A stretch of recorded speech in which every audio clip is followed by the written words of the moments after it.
Bonjour, chers frères et sœurs. Je dois vraiment faire un effort pour être un peu plus court ce matin, pour ne pas trop dépasser.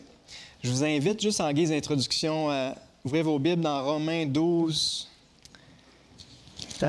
Épître aux Romains, chapitre 12, verset 2. C'est juste un verset tremplin.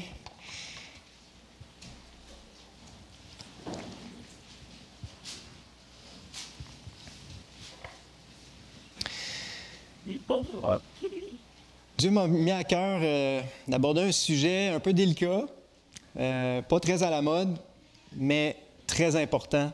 C'est un petit peu une suite de la semaine passée, dans le même domaine, dans le domaine familial. La semaine passée, Jonathan nous a entretenu sur notre rôle en tant que parent. Instruire l'enfant.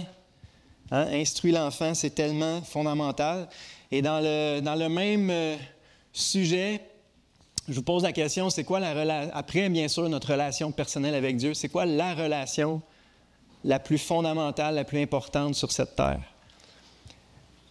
Quelqu'un veut s'essayer? C'est la relation entre un mari et sa femme. C'est quoi la relation fondamentale de la société, le noyau de la société? C'est le couple, la famille. Et c'est quoi vous pensez que Satan va s'efforcer à tout prix de détruire, de dégrader? C'est avant tout les relations de couple, les familles. Et on l'observe dans le monde. C'est pas très difficile à voir. On observe dans notre monde que les familles sont détruites, les couples sont détruits. Et c'est le résultat de la pensée du monde, la pensée du siècle présent.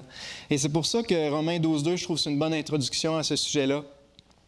Romains 12.2, ne vous conformez pas au siècle présent. On voit les fruits de l'enseignement du siècle présent. Mais soyez transformés par le renouvellement de l'intelligence, afin que vous discerniez quelle est la volonté de Dieu, ce qui est bon, agréable et parfait. Plus que jamais, on a besoin que Dieu renouvelle notre intelligence, change nos lunettes, notre façon de voir les choses pour discerner c'est quoi la volonté de Dieu, qui est bon, agréable et parfait. Et ce matin, le titre que j'ai donné, c'est simple. C'est quoi la volonté de Dieu pour les couples mariés? Et bien sûr, c'est un immense sujet. On pourrait faire 10 sessions là-dessus. Ce matin, on va vraiment aller à l'essentiel. C'est quoi l'essentiel de ce que Dieu nous a révélé, sa volonté pour qu'un couple marié fonctionne bien? Ma motivation première ce matin pour aborder ce sujet-là, c'est simplement que je sais que Satan attaque. Et je sais qu'il va continuer d'attaquer. Je sais que ça va être de plus en plus difficile pour les couples mariés d'être épanouis et d'être productifs, d'être heureux, de porter des fruits. Alors, c'est de la prévention que je fais ce matin. Peut-être pour certains, ça va être de la guérison, je l'espère. Mais c'est certainement, on a besoin que Dieu renouvelle notre intelligence sur c'est quoi son plan, c'est quoi sa volonté pour les couples mariés. Alors, le texte principal, c'est dans Éphésiens 5. C'est le chapitre où il y a le plus de détails sur le plan de Dieu, le rôle que Dieu a attribué aux maris et à leurs épouses. Éphésiens 5, versets 22 à 33.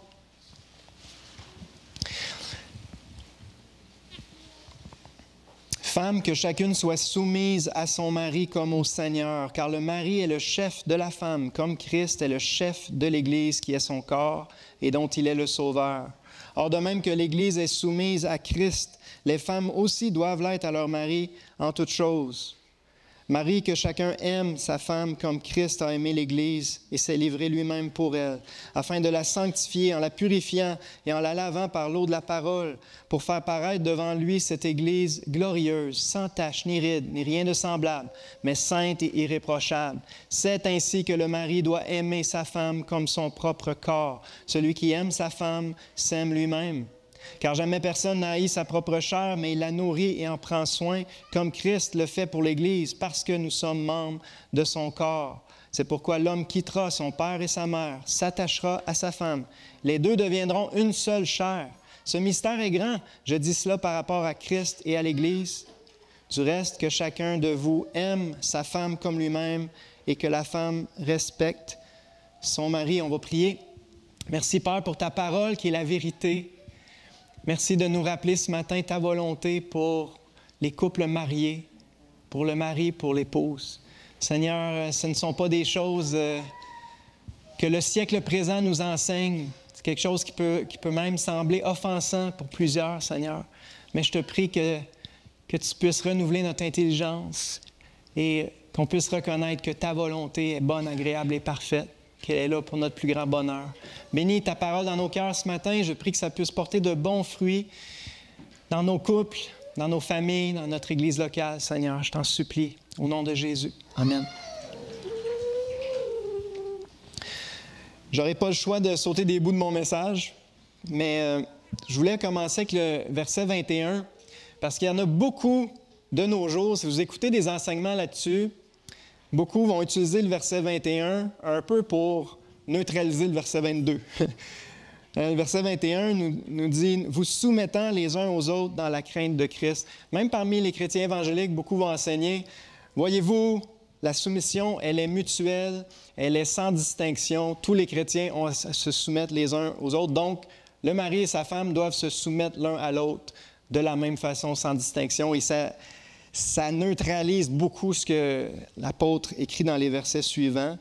J'aimerais juste dire que ça, c'est vraiment de céder sous l'influence du siècle présent, parce que c'est exactement ça que notre monde enseigne. Le monde enseigne qu'il ne doit plus avoir aucune distinction de rôle entre l'homme et la femme, le mari et l'épouse. On veut éliminer toute forme d'ordre, d'autorité.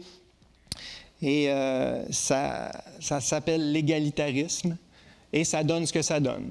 Vous pouvez regarder les fruits de cet enseignement-là dans notre monde. Et c'est pour ça que j'ai commencé avec ne vous conformez pas au siècle présent. Pour ce sujet-là, comme dans tous les autres, il faut toujours se poser la question, OK, qu'est-ce que Dieu dit? Et je sais que ce que Dieu dit, c'est pas à la mode dans le siècle présent, vraiment pas. C'est un des sujets les plus délicats, les plus sensibles. Mais moi, je n'ai pas honte de la parole de Dieu. Je crois que Dieu, c'est le Créateur et c'est le manuel du fabricant. Et s'il y a quelqu'un qui sait de quoi il parle, c'est bien Dieu. Et sa volonté est bonne et elle porte de bons fruits. Et ça, vous pouvez l'observer aussi. Regardez n'importe quel couple qui s'efforce de mettre en pratique les enseignements de Dieu, ça porte des bons fruits. Et c'est pour notre plus grand bonheur. Cette interprétation-là, égalitariste, okay, qui enlève toute distinction de rôle, elle n'est pas honnête, okay, premièrement avec le sens du mot soumission et avec l'enseignement clair de ce passage-là. Le mot soumission, le mot grec, c'est hypotasso, qui signifie littéralement se placer sous. C'est vraiment ça. Donc, se soumettre à quelqu'un, c'est se placer sous l'autorité de quelqu'un. Le concept de la soumission est directement relié à celui de l'autorité. S'il y a une autorité établie, eh bien, se soumettre, c'est simplement reconnaître cette autorité-là et se placer volontairement sous cette autorité. Donc, si on enlève toute distinction hiérarchique ou d'ordre d'autorité, eh bien, on enlève toute notion de soumission. Plusieurs vont mélanger le concept de soumission et de service. Mais est-ce que c'est deux choses vraiment identiques? La meilleure façon, c'est de considérer l'exemple de Jésus. Est-ce que Jésus s'est abaissé pour servir les autres? Vous pouvez répondre. Oui. Oui, c'est évident dans les évangiles. Je vous pose la question, est-ce que Jésus s'est soumis à ses disciples? Non. Non. Voyez-vous la différence? Jésus a certainement renoncé à ses intérêts personnels pour servir les autres. C'est l'exemple qu'il nous a laissé. Mais est-ce qu'il a renoncé à son autorité? Non. Jamais. Il a utilisé son autorité pour le bien de ceux qui étaient sous son autorité. Et c'est juste pour montrer qu'il y a une différence entre les deux et c'est une distinction importante. Et c'est justement quand on regarde cet enseignement-là qu'on vient de lire dans Éphésiens 5, si on veut être honnête, là, Dieu ne demande pas aux maris de se soumettre à leur épouse. Nulle part dans ce passage-là. Il leur demande de les aimer et de les servir. C'est pas la même chose. Comme il leur demande finalement de suivre l'exemple du Seigneur Jésus, qui a renoncé à ses intérêts personnels pour le bien des autres, eh bien, le mari doit renoncer à ses intérêts personnels pour le bien de sa femme, pour le bien de sa famille. Mais Dieu ne demande pas au mari de renoncer à l'autorité qu'il leur a donnée, mais à bien utiliser cette autorité-là pour servir. Alors, c'est important de faire la distinction entre soumission et service. Ce n'est pas la même chose. La vérité fondamentale derrière ça, c'est une vérité beaucoup plus large que celle du couple. Le couple, c'est juste une facette. La grande vérité, c'est que Dieu est un Dieu d'ordre et l'autorité vient de Dieu. Ça fait partie de sa sagesse en tant que créateur. Dieu a établi un ordre ou une chaîne d'autorité dans tous les domaines de relation. Oui, dans le couple, c'est ce qu'on va parler ce matin, mais dans la famille, l'autorité des parents sur leurs enfants, c'est 100% la volonté de Dieu. Et ça, c'est une autre affaire que notre monde est en train de détruire et de renier l'autorité parentale.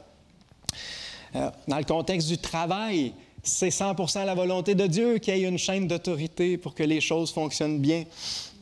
À l'école, l'autorité des professeurs sur les jeunes, l'autorité dans l'Église, Dieu a établi une chaîne d'autorité dans l'Église. Dans toutes les sphères de la société, Dieu a établi une chaîne d'autorité pour que les choses fonctionnent bien. C'est toujours pour que les choses fonctionnent bien.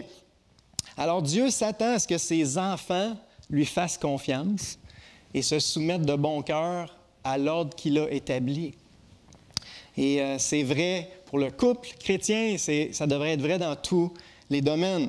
Vous connaissez déjà Romains 13, verset 1, « Que toute personne soit soumise aux autorités supérieures, car il n'y a point d'autorité qui ne vienne de Dieu.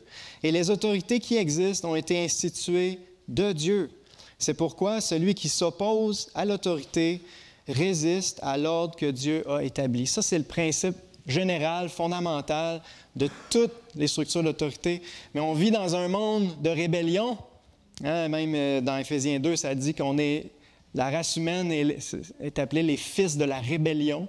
Satan, une de ses stratégies principales, c'est de nourrir la rébellion qui est dans notre cœur naturel. Alors, on n'aime pas ça, se soumettre à l'autorité en tant qu'être humain. C'est vrai dans tous les domaines, surtout quand on considère que l'autorité en question n'est pas digne de notre soumission. Mais on voit, la parole de Dieu nous enseigne que l'autorité, c'est quelque chose de bon, de bien, que Dieu établit pour le bien de tous et on devrait s'y soumettre de bon cœur parce que c'est lui qui l'a créé. Maintenant, on arrive dans le vif du sujet, verset 22. Qu'est-ce que Dieu demande aux femmes mariées? C'est clair. Verset 22, « Femme, que chacune soit soumise à son mari comme au Seigneur. » J'aimerais préciser que Dieu ne demande pas aux femmes de se soumettre aux hommes en général. Ce n'est pas une question. Toutes les femmes doivent se soumettre à tous les hommes. Ici, le contexte, c'est le mariage. Donc, dans le cadre du mariage, voilà ce que Dieu demande clairement aux épouses. On l'a déjà dit, se soumettre, ça veut dire se placer sous l'autorité de son mari. Donc, c'est ce que Dieu demande aux épouses.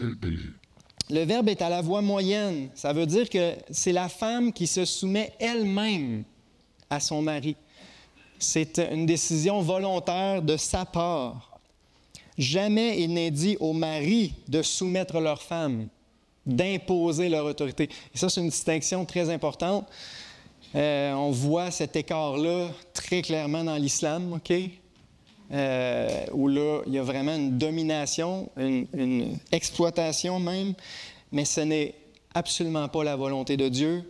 Un mari qui impose son autorité, qui traite sa femme comme une servante, n'est absolument pas agréable à Dieu. Et ça, je vais être très clair là-dessus. Ici, Dieu s'adresse aux femmes, aux épouses, et dit, tu devrais volontairement reconnaître l'autorité que j'ai donnée à ton mari. Alors, c'est une soumission volontaire. Dieu demande aux maris d'aimer leurs femmes et de les servir. On va en reparler dans quelques instants, pas d'imposer leur autorité. Ça, il faut être clair là-dessus. Femme, que chacune soit soumise à son mari comme au Seigneur. En d'autres mots, que chacune se place volontairement de bon cœur sous l'autorité de son mari, comme elle se place volontairement de bon cœur sous l'autorité du Seigneur. Ça va ensemble. La femme qui se soumet à son mari se soumet au Seigneur. En se soumettant à son mari, elle manifeste son attitude de soumission au Seigneur. Ces deux attitudes-là sont indissociables. En se soumettant à son mari, elle manifeste son amour pour Christ. Christ a dit, si vous m'aimez, bien, gardez mes commandements. Puis ça en est un des commandements que le Seigneur nous a laissés. Pourquoi Dieu demande-t-il aux femmes de se soumettre à leur mari? Bien, il donne la réponse au verset 23. Car le mari est le chef de la femme, comme Christ est le chef de l'Église, qui est son corps et dont il est le Sauveur. Dieu a établi un ordre dans le mariage, tout simplement. Ça fait partie de la création. Ça fait partie de la sagesse de Dieu. Dieu a dit, le mari est le chef de la femme, littéralement la tête ou le leader. Et Dieu demande simplement à la femme mariée de reconnaître la position de leadership dans laquelle Dieu a placé son mari, de reconnaître que c'est lui le chef de la famille et de le laisser assumer ce rôle-là de bon cœur. Ce n'est pas du tout une question de supériorité ou d'infériorité. Okay? Encore là, il faut être clair là-dessus. C'est juste une question de rôle, de fonction, d'ordre. Au niveau de la dignité personnelle, il n'y a absolument aucune distinction entre l'homme et la femme. Fait que si on parle de valeur, de dignité, c'est l'égalité absolue, OK? Au niveau de la position spirituelle aussi, il n'y a absolument aucune distinction. On est dans la même position spirituelle en Jésus-Christ. Il n'y a plus ni homme ni femme en Jésus-Christ, spirituellement parlant. Mais là, on parle de terre à terre. On parle de rôle, de relations dans la vie de tous les jours, dans toutes les décisions de la vie. Dieu dit, le mari est le chef. C'est Dieu qui l'a établi en tant que créateur, puis il a le droit de le faire. Je vous invite à tourner dans 1 Corinthiens 11, s'il vous plaît.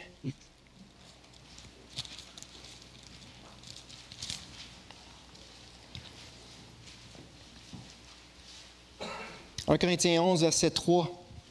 « Je veux cependant que vous sachiez que Christ est le chef de tout homme, que l'homme est le chef de la femme et que Dieu est le chef de Christ. » C'est intéressant ici, il répète que l'homme est le chef de la femme, mais il met ça entre deux autres chaînes d'autorité. Christ est le chef de tout homme et Dieu est le chef de Christ. C'est intéressant de méditer sur l'exemple de Jésus-Christ, le Fils de Dieu. Au niveau de sa dignité personnelle, il est l'égal du Père. Il est de nature divine, il est absolument égal au Père. Mais au niveau de son rôle ou de sa fonction, le Fils est toujours soumis à son Père. Christ a toujours été soumis à son Père.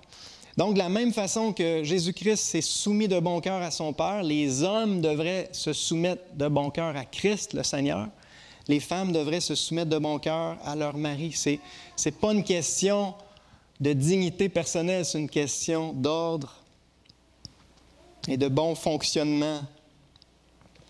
On retourne dans Éphésiens 5, 23. Le mari est le chef de la femme comme Christ est le chef de l'Église, qui est son corps et dont il est le Sauveur. Qui est son corps. Et ça, c'est bon de méditer ça.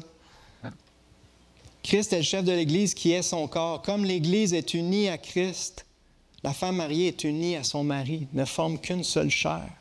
Et ça, c'est une vérité précieuse qu'il faut méditer. L'homme et la femme mariée forment un corps, une équipe. Ils devraient toujours travailler ensemble. C'est fondamental, pas de façon indépendante. Une équipe ne peut pas être efficace si ses membres sont en compétition. C'est vrai dans tous les domaines, mais il n'y a pas une place sur la terre où ça cause plus de souffrance et de problèmes que lorsque un couple marié est en compétition ou travaille l'un contre l'autre. Et ça ne vient pas de Dieu. Le but de Dieu, c'est que les choses fonctionnent bien, que la relation de couple soit imprégnée de paix, d'harmonie. Le plan de Dieu pour la famille, c'est un foyer stable, heureux et productif. Alors, ces instructions, croyons-le, elles sont dans ce but-là. La volonté de Dieu, elle est bonne, agréable et parfaite. Il n'y a pas aucun groupe qui peut vivre de façon ordonnée et productive sans ce principe-là de reconnaître l'ordre que Dieu a établi. La soumission de l'Église à Christ conduit à la bénédiction. On est d'accord avec ça? De la même manière, la soumission de la femme à son mari va ultimement conduire à la bénédiction pour elle-même et pour sa famille.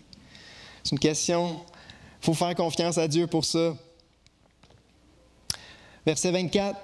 « Or, de même que l'Église est soumise à Christ, les femmes aussi doivent l'être à leur mari en toutes choses. De bon cœur, par amour pour leur mari, par amour pour le Seigneur. » Est-ce que notre soumission à Christ est partielle ou totale? Elle est totale. Eh bien, de la même façon, la soumission de la femme à son mari devrait être totale, c'est-à-dire en toutes choses, dans tous les domaines de la vie. Bien sûr, l'obéissance à Dieu a préséance sur l'obéissance au mari. En cas de conflit entre les deux, c'est à Dieu qu'il faut obéir. Ça, c'est vrai dans toutes les chaînes d'autorité que Dieu a établies. Une objection possible, oui, mais mon mari n'est pas digne de ma soumission. C'est tout à fait possible. Mes sœurs bien-aimées, que votre mari ne soit pas digne de votre soumission, de la même façon qu'il y a bien des parents qui ne sont pas dignes de la soumission de leurs enfants. Il y a des patrons qui ne sont pas dignes de la soumission de leurs employés. Il y a des gouvernements qui ne sont pas dignes de la soumission des citoyens. Mais dans la Bible, on se soumet pour Dieu, premièrement. Et ce n'est pas conditionnel.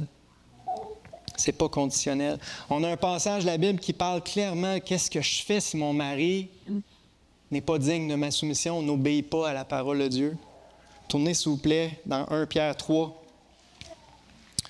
C'est important. Puis là, je dis ça avec beaucoup de délicatesse, de compassion, parce qu'il y a certainement beaucoup de femmes qui souffrent d'une situation comme ça. Mais Dieu adresse cette situation-là dans 1 Pierre 3, à partir du verset 1. « Femmes, que chacune soit de même soumise à son mari, afin que si quelques-uns n'obéissent point à la parole. » Voyez-vous, le contexte, c'est si votre mari n'obéit pas à la parole. Peut-être qu'il n'est pas chrétien, peut-être qu'il est chrétien, mais il est désobéissant ou il ne fait pas ce qu'il devrait faire. Il ne fait pas le bout qu'il a à faire, qui est plus loin dans Éphésiens 5. Bien, qu'ils soient gagnés sans parole par la conduite de leurs femmes, en voyant votre manière de vivre chaste et respectueuse. Ayez non cette parure extérieure qui consiste dans les cheveux tressés, les ornements d'or ou les habits qu'on revêt, mais la parure intérieure est cachée dans le cœur, la pureté incorruptible d'un esprit doux et paisible, qui est d'un grand prix devant Dieu. Ça plaît à Dieu. Ainsi se paraît autrefois les saintes femmes qui espéraient en Dieu soumises à leur mari. On va arrêter là. Mais voilà ce qui plaît à Dieu et voilà ce qui va conduire à la bénédiction de Dieu. Même dans le cas où votre mari est indigne de votre soumission. Là, il faut chaude des bouts. J'avais toute une section sur est-ce que d'être soumise, ça veut dire que tu n'as pas un mot à dire puis que tu n'as pas d'initiative personnelle? Absolument pas. Pas du tout. Loin de là. La femme a été créée pour compléter son mari. Dieu a dit, il n'est pas bon que l'homme soit seul. Tu as besoin d'aide. Tu as besoin d'une aide. Tu as besoin de quelqu'un pour te compléter. Et c'est ça le beau plan de Dieu. La femme est pleine de dons et de capacités, mais elle devrait s'en servir pas pour se battre contre son mari, pas pour compétitionner pour le leadership, mais pour l'aider, le compléter, travailler en équipe avec. Voilà, coopérer. Voilà comment on devrait voir le couple. Donc, ce n'est pas l'égalitarisme. Le plan de Dieu, c'est le complémentarisme. L'homme et la femme ont été créés pour se compléter, pour former une équipe extraordinaire pour la famille, pour l'Église, pour la société, pour être productif. Donc, c'est vraiment pas une question de ne pas avoir d'initiative. J'aime dire que l'épouse, c'est la vice-présidente de la compagnie. Okay? C'est la vice-présidente. Donc, Elle a une grande autorité, une grande marge de manœuvre, beaucoup de façons de mettre à profit ses talents, ses dons, mais il faut juste qu'elle travaille en harmonie avec le président. Il faut juste que le président puisse signer et dire « Oui, j'approuve, parfait, go ». C'est ça l'idée. Dieu a dit, c'est le mari qui a l'autorité finale. C'est juste ça que Dieu demande aux épouses, de reconnaître, d'accepter de bon cœur pour le bien de tous. Maintenant, les hommes, c'est à votre tour. Verset 25. Marie, que chacun aime sa femme comme Christ a aimé l'Église et s'est livré lui-même pour elle. Ce que Dieu demande au mari, j'ose le dire, je crois que c'est plus difficile encore que ce qu'il demande aux épouses. Et c'est toujours comme ça dans la Bible. Avec l'autorité vient plus de responsabilité. Et les hommes ont une grande responsabilité sur le fonctionnement de leur couple, de leur famille, parce que justement, Dieu leur a donné l'autorité. Ils ont la première responsabilité. Dieu nous commande d'aimer nos femmes comme Christ a aimé l'Église. Comment Christ a aimé l'Église? Vous le savez, il s'est livré lui-même pour elle. Il s'est donné tout entier, il s'est sacrifié pour le bien de son Église, de son épouse. Dieu nous demande la même chose, Marie, de nous donner, nous dépenser, nous sacrifier pour nos épouses, pour nos enfants également. Voilà notre modèle, mes frères. Voilà l'exemple à suivre. La barre est très, très haute. On ne l'atteindra jamais. Mais encore là, on vit dans une société où l'exemple qu'on a autour de nous est tellement un exemple ou un exemple. C'est bas. On a besoin que Dieu renouvelle notre intelligence. Notre modèle, les maris, c'est Jésus-Christ qui s'est sacrifié pour son épouse. 1 Jean 3,16. Nous avons connu l'amour en ce qu'il a donné sa vie pour nous. Nous aussi, nous devons donner notre vie pour notre femme. Excusez, j'ai changé les derniers mots, là, mais s'il y a bien une personne pour qui on devrait donner notre vie, c'est pour notre épouse. C'est ça la vraie définition de l'amour biblique. Donner notre vie. Se sacrifier. Un peu plus loin dans 1 Jean 3,18, n'aimons pas en parole et avec la langue, mais en action et avec vérité. Bien sûr, il faut aimer notre femme en parole aussi, mais encore plus important, est-ce que nos actions chaque jour prouvent à notre femme qu'on l'aime et qu'on est prêt à se sacrifier pour elle? L'amour biblique, ce n'est pas une émotion, c'est une décision. Il faut prendre la décision de faire passer les intérêts de ma femme avant mes propres intérêts. Et ça, Jésus, c'est toujours le meilleur exemple. Il a renoncé à ses propres intérêts pour répondre à nos besoins. C'est ça l'exemple à suivre, les maris. Un amour qui sacrifie ses intérêts personnels pour le bien de sa femme. Un amour qui s'abaisse pour servir. On lit dans Philippiens 2,7, en parlant de Jésus, « Il s'est dépouillé lui-même en prenant une forme de serviteur. » C'est ça l'exemple à suivre, les maris. Donc, on voit tout de suite que l'autorité dont on parle, ce n'est pas une autorité qui domine, c'est une autorité qui est au service de ceux des personnes que Dieu a placées sous notre autorité. Une forme de serviteur. Jean 13, 13, vous m'appelez Maître et Seigneur, et vous dites bien, car je le suis. Si donc je vous ai lavé les pieds, moi, le Seigneur et le Maître, vous devez aussi vous laver les pieds les uns aux autres. Jésus n'a jamais renoncé à son autorité. Il dit, c'est vrai que je suis le Seigneur, mais je vous ai lavé les pieds. C'est ça l'exemple pour les maris. C'est vrai que Dieu dit, vous êtes le chef de la famille, mais est-ce que tu laves les pieds de ta femme? Pas obligé d'être littéral. Bien que c'est quand même une bonne idée, je suis sûr qu'il aimerait ça. Il y a ça dans un film. Hein? Sommes-nous en train de laver les pieds de notre femme? Sommes-nous en train de la servir, d'en prendre soin, de répondre à ses besoins? Même chose pour nos enfants. Voilà ce que Dieu nous demande. Voilà le vrai amour biblique. L'amour biblique répond aux besoins. Si j'aime ma femme, je veux vraiment m'efforcer de répondre à ses besoins. L'amour pourvoit. Le pourvoyeur de la famille, et là je ne parle pas juste de mettre du pain sur la table, tous les besoins spirituels, émotionnels, etc. Le premier pourvoyeur, c'est celui que Dieu a appelé le chef. Encore là, c'est un amour inconditionnel. On a vu que la soumission, malheureusement, n'est pas conditionnelle. Bien, l'amour non plus. Peut-être votre femme ne mérite pas votre amour. Peut-être qu'elle est indigne de votre amour. Ça ne change absolument rien dans ce que Dieu vous commande. Aimez-la pareil. Dieu a prouvé son amour envers nous en ce que, lorsque nous étions des pécheurs, qui envoyaient promener Dieu, Christ est mort pour nous. Ça, c'est l'exemple qu'il nous a laissé. L'amour de Christ est désintéressé, ce n'est pas pour lui-même. Si on aime notre femme pour ce qu'elle nous apporte, ce qu'elle nous donne, ce qu'elle fait pour nous, c'est bien, mais on ne l'aime pas comme Christ aime l'Église, on l'aime juste d'un amour naturel. Faisons attention à l'égoïsme, c'est fondamentalement dans notre cœur l'égoïsme, mais l'amour biblique n'est pas égoïste. On a besoin du Saint-Esprit, les hommes, parce qu'on n'est pas capable tout seul. Mais la bonne nouvelle, c'est que l'amour est le fruit de l'Esprit. Et si on est proche du Seigneur, et c'est pour ça que c'est si important, c'est le meilleur conseil que je peux vous donner pour vos couples, c'est rapprochez-vous du Seigneur, toutes les deux. Si on est proche du Seigneur, si on est rempli de l'Esprit, on va avoir, Dieu va répandre dans nos cœurs cet amour-là surnaturel.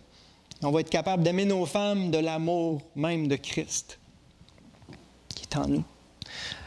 C'est un amour qui se sacrifie, c'est un amour qui sanctifie, versets 26 et 27, afin de la sanctifier en la purifiant et en la lavant par l'eau de la parole, pour faire paraître devant lui cette Église glorieuse, sans tache, ni ride, ni rien de semblable, mais sainte et irréprochable.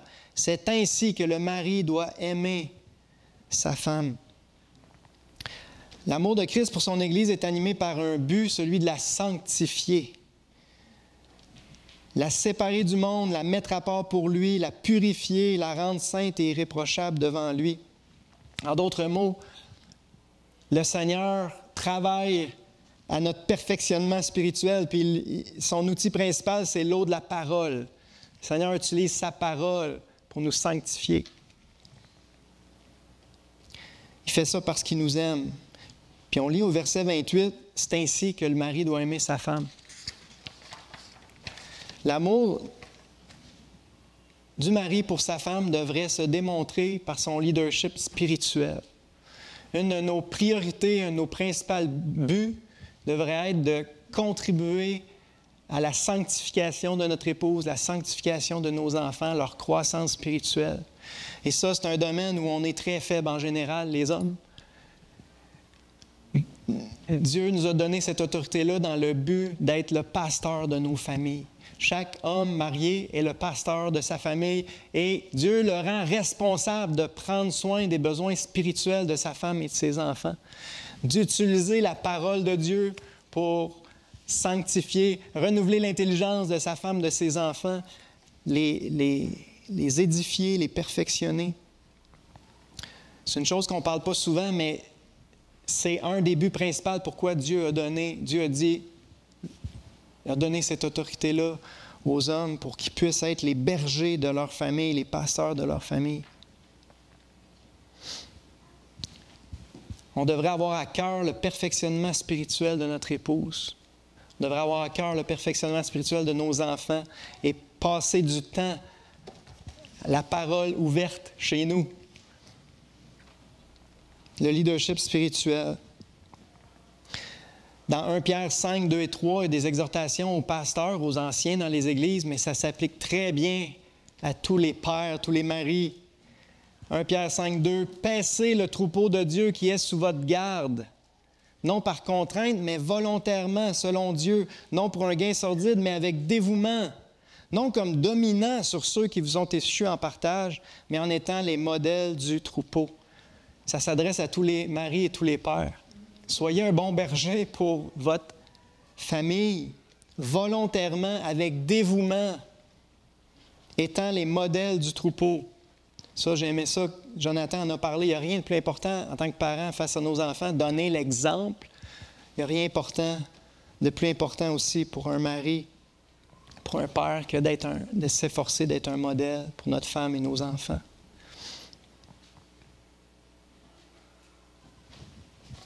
Je vais passer tout de suite à mon dernier point. On a vu, c'est un amour qui se sacrifie, c'est un amour qui sanctifie, qui travaille au perfectionnement spirituel de sa femme et de ses enfants. Puis, mon dernier point, c'est un amour qui chérit. J'aime ce mot-là. Un amour qui chérit. Versets 28 à 30. C'est ainsi que le mari doit aimer sa femme comme son propre corps. Celui qui aime sa femme s'aime lui-même.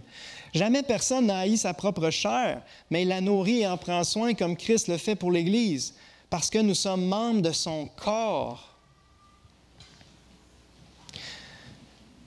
Mes frères, notre épouse, c'est notre propre corps. Nous formons une seule chair. Nous sommes organiquement unis. Notre femme fait partie de nous. C'est écrit noir sur blanc devant nous. Celui qui aime sa femme s'aime lui-même.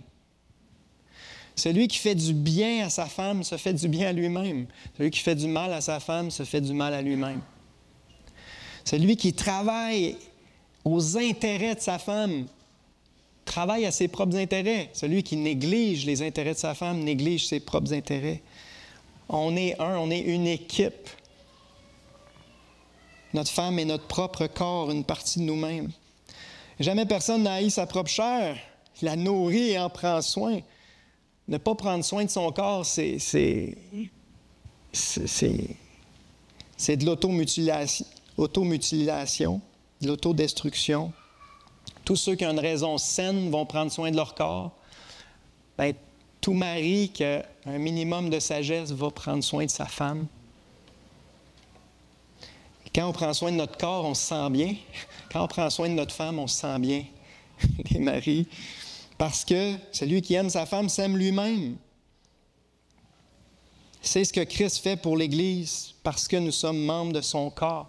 Christ prend soin de nous parce qu'on est unis à lui.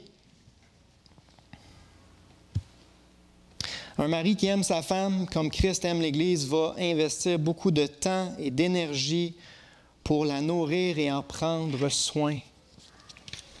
Prendre soin. Ça inclut beaucoup de choses. Encore là, on fait un résumé bien court un matin. On pourrait donner beaucoup d'exemples, mais on comprend ce que ça veut dire. Chérir, prendre soin, pourvoir aux besoins. L'amour pourvoit aux besoins. L'amour prend... Le mari qui aime sa femme va prendre soin d'elle avec tendresse et dévouement, sans compter. Il va s'efforcer de pourvoir à tous ses besoins physiques, matériels.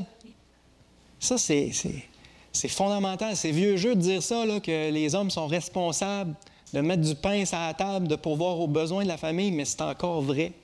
C'est le premier responsable. Physique, matériel, affectif. Une femme a besoin d'affection, d'amour. C'est le premier commandement que Dieu donne au mari. Aime ta femme. Moi, en passant, je fais une petite... Toute ma vie, là, j'ai peut-être des petits problèmes, je ne sais pas. Non. Il y a littéralement une petite voix qui m'a répété chaque semaine de ma vie, « Aime ta femme. Aime ta femme. » Je sais que ça vient du Saint-Esprit. Aime ta femme. Je sais que ça vient de Dieu. C'est la première chose qu'il nous demande. Maintenant, ce n'est pas juste des paroles, c'est ce que j'ai à cœur de pourvoir à tous ses besoins physiques, matériels, affectifs, spirituels.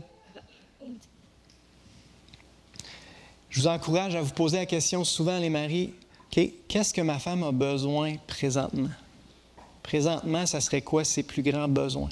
Peut-être qu'elle a juste besoin d'être écoutée, d'être comprise.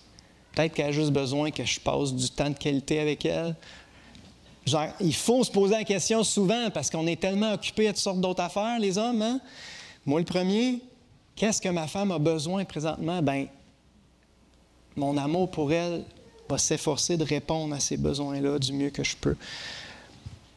Un mari devrait être consacré au bien-être de sa femme. C'est parmi nos top priorités. consacré au bien-être de notre femme. Bien sûr, après ça, on rajoute les enfants et les autres personnes que Dieu a placées sous notre responsabilité autour.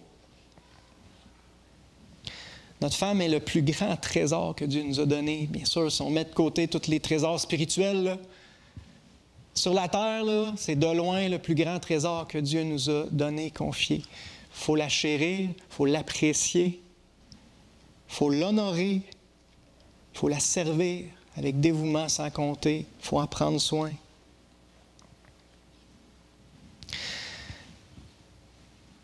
Ce matin, mon temps est déjà écoulé.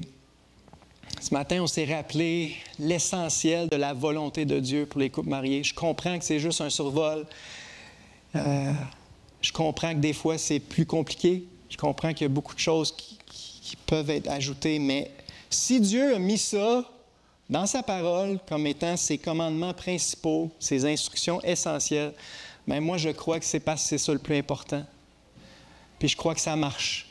Je l'ai vécu dans ma propre vie, je l'ai observé autour de moi. Ça fonctionne. Mettons en pratique la parole de Dieu, frères et sœurs. Peu importe ce que le siècle présent en dit ou en pense, la parole de Dieu, il n'y a rien de plus sage et ça fonctionne.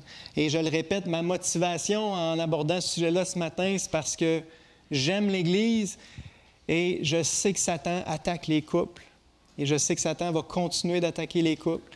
Et il n'y a pas de meilleure protection que de juste se rappeler ce que Dieu dit, ce que Dieu enseigne. C'est la meilleure protection qu'il n'y a pas. Et ce qu'on a vu ce matin, c'est résumé au verset 33.